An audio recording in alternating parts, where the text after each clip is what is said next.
Hey, all, just wanted to say a couple of things. I'm looking at next week or Sunday's lessons, and the first lesson is from Exodus 3, which is the burning bush. It's that whole episode. So remember, what happens is that he sees the bush, he goes and says, I'm going to see what's going on.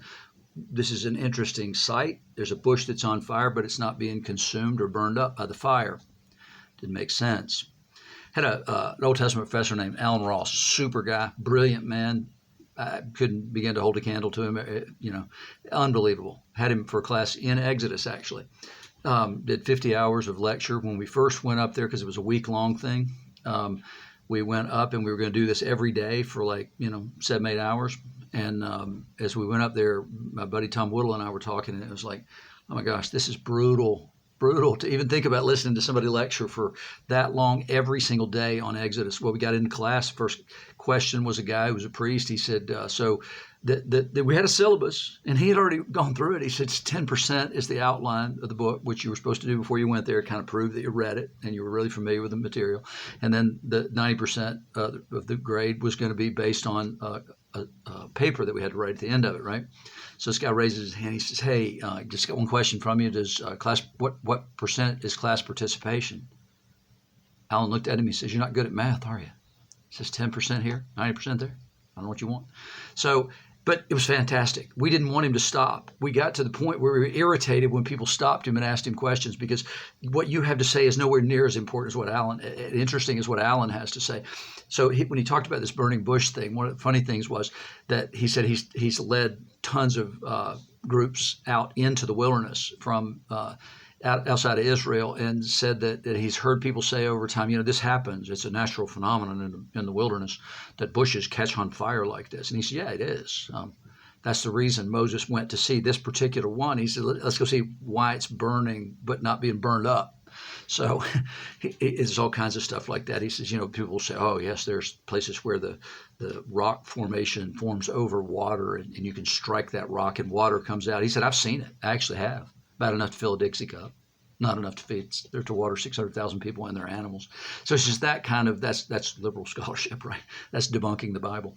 So anyway, so what happens is God shows up and he calls to him out of the bush. He says, Abraham, or Moses. He says, here I am. I'm telling you, man, that's the last thing you want to say.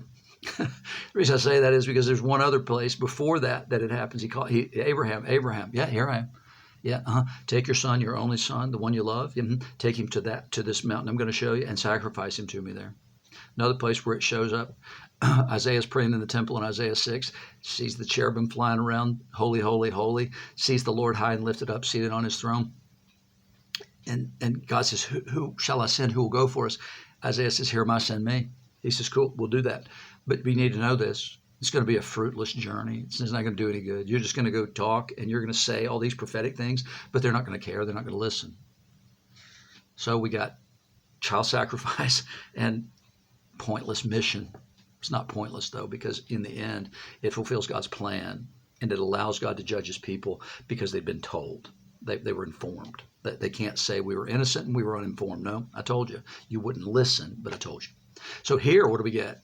We get God showing up, speaks to Moses. Moses, here I am. Yep.